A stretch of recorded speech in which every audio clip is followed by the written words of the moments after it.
Hello, my precious little sparkles. Today we're talking about the Emiru situation, but I'm responding to Ironmouse's comments. I feel like she actually said some really good stuff about the whole thing, but there was some stuff that was picking at me a little bit. So we're going to be watching one of the videos of her response about the whole situation. And yeah, I'm going to make a little bit of commentary. So let's go ahead and take a look.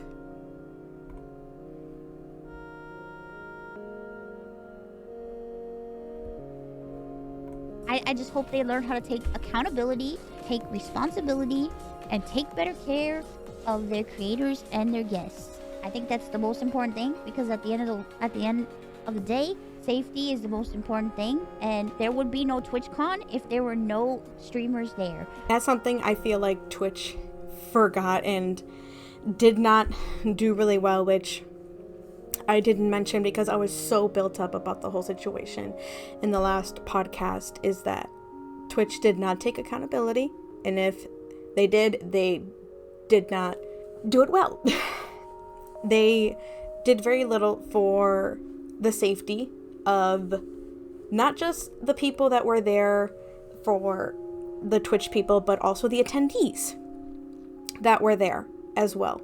So safety should always be one of the number one priorities, and I feel like they can do better. It's just that they didn't this time, and from what I've heard, previous times as well. So she made a very good point here. And it sucks that crazy psychos have to ruin it for everybody. That is one thing that I do get a little picked at, but that's because of my job. I don't want to call anyone a psycho or anything like that.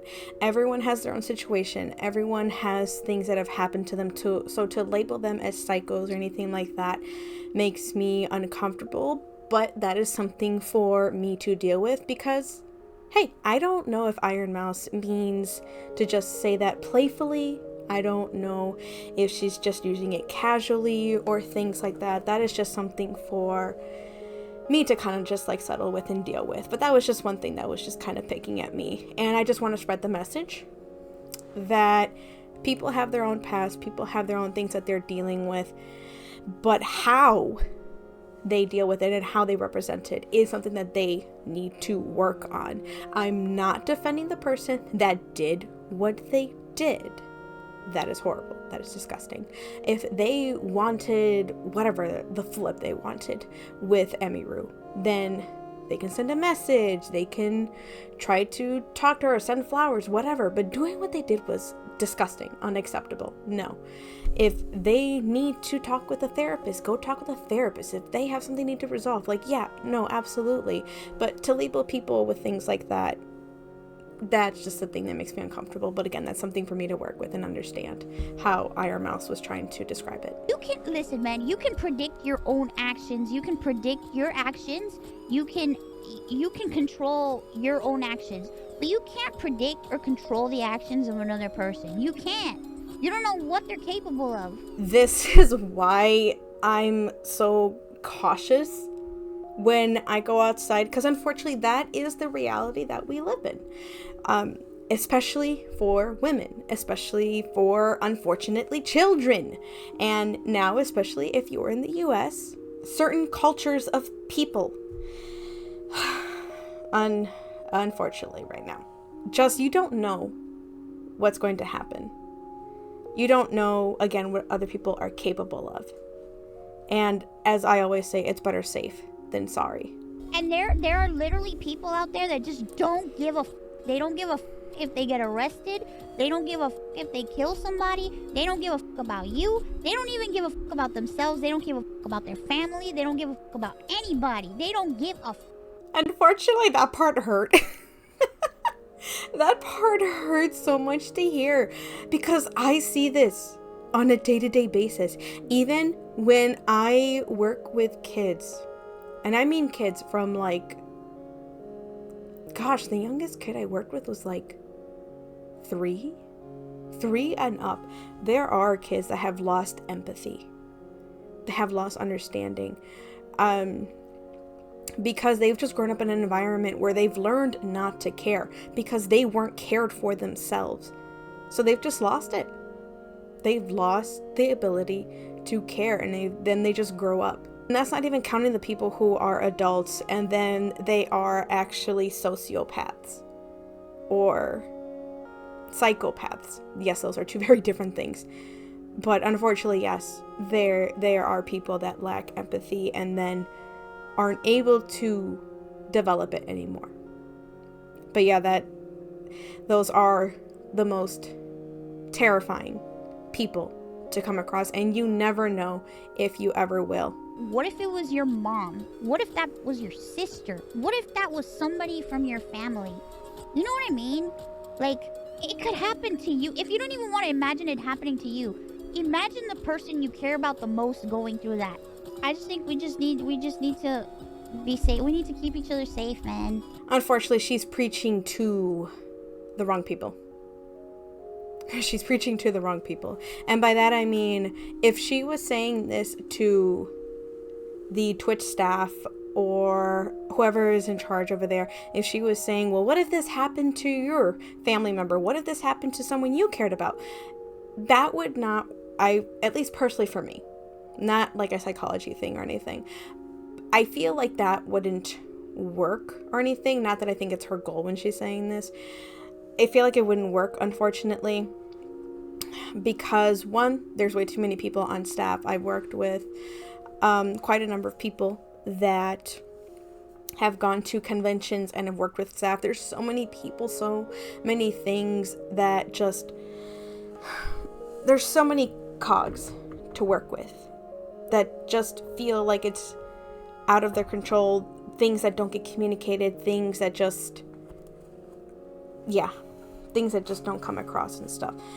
That people that when they're there just feel like it's out of their control, that they stop caring, unfortunately. They just stop caring. So until it starts hurting their pockets, does it actually affect them, or do they start worrying? Is the thing. But she does have a good point. Ironmouse does have a good point. It gets to a point where we have to start working together. We have to start looking out for each other and take care of ourselves. That's where I feel like it really matters. And where it actually does work. Besides the fact of whole, like, canceling people and things like that, or places, companies, whichever.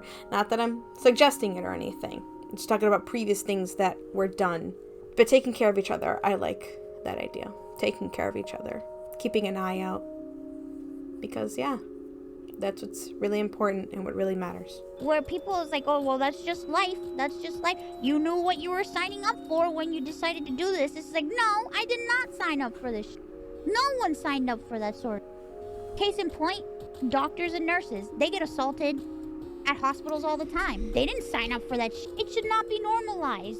That shouldn't be normalized, dude. I disagree, but I also agree. What I disagree is people are aware that it happens, so to an extent they do sign up for it. For example, me. I do counseling as a profession, or at least it's one of my many unfortunate jobs, and I am aware of the things that happen in my job. For example, school shootings. I know that it is an unfortunate potential. Do I want it to happen? Absolutely not. No.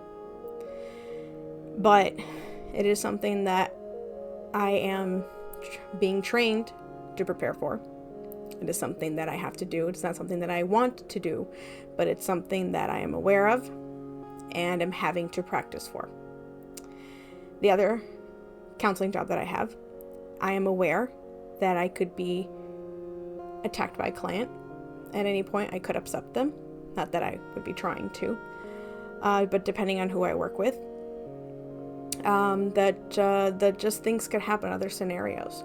It's not something, like she said, should be normalized. It's not something that should be accepted.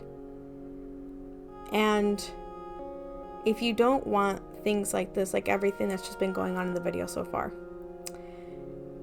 Be the change that you want to see. That's why when I go out to work and stuff, that's why I have this job. I want to be the emotional support for students so that they don't get to that point where they want something like this to happen in their schools. Where I want my clients that when they come in for anger, I don't have to worry about my own safety when I'm with them. And things like going to, like where I live, voting, when I go to my village meetings, city meetings, things like that, being the change that I want to see, volunteering in my areas and things like that. Be the change that you want to see. Make sure it's not normalized. Twitch doesn't want people walking around with bodyguards because it looks like they're saying that their users are dangerous. Twitch could flip the whole security guard thing. They could flip it. They could let people at the event that hold Twitch up have their own bodyguards. They could let them have their own bodyguards and say, hey, this is what safety looks like. Everyone has their own bodyguard, making sure that everyone is safe. They could just flip it. They could reword it. It's so easy. Sell it. That's one of their main things. Sell it. I feel like it's not even the reason that they're doing it. It's, again, a whole, like, money thing or something. There's other components. I just can't figure out what. But anyway, that's not the point. But one of the first questions I asked was, does the nightclub have security? If not, can we hire security to come? It's my event. I'm responsible for the people at the venue. I would feel horrible if something were to happen to somebody at my event. Are you fucking kidding me? Like, I just wanted to make sure that people were safe. I am so happy to hear that she prepped for this event for the safety of everyone there.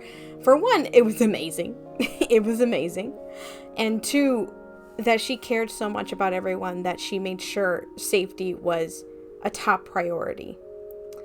And it just astounds me that people don't think about others, honestly.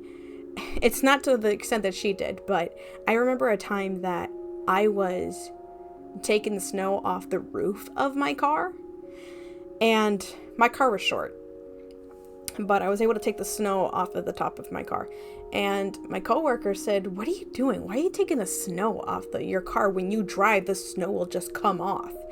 And I said, "Because I don't want the snow to hit the car behind me." And she's like, "Oh, you're so nice. I wouldn't do that." I'm like, what? I feel like being considerate of others is rare. I guess, like, the reason why this is just so, like, heavy hitting to me, and this is something that is, like, I'm so open to talking about this, is because, guys, going outside is a privilege that not everybody has. I've had to deal with that for a long time, okay? Because I can't go out anywhere. We're social creatures, and we're meant to be social and be out and have fun. And that's another one that I'll disagree on. And not that going out is like a privilege or anything. Absolutely. Honestly, everything is a privilege. Being alive, being able to meet people, being someone's friend, just everything is a privilege. Honestly. But when COVID happened, I was ecstatic. To stay home. And honestly, being online is one of my favorite things. That's how I met my partners. That's how I've made, honestly, one of the closest and bestest friends. Chatting online. And honestly, when I can't get together with my friends, some of the best times, besides, like, going out to some events, was having fun online.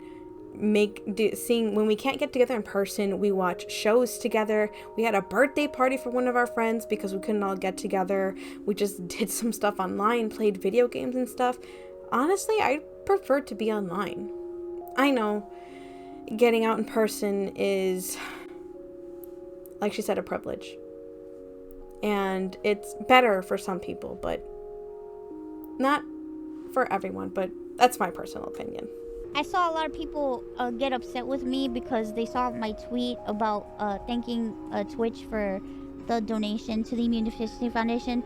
However, make no mistake, I am grateful that they donated. However, I am not happy. I am upset. Yeah, you can be both. It's true. And I absolutely agree with her on that. The first thing I'd seen was that they had donated so much money to her charity that she has been, working with for so long, especially after everything that happened with the shoujo. And I was ecstatic for her. I was happy. And then I was pissed. I was pissed. And you can be both. You can be happy and upset at the same time.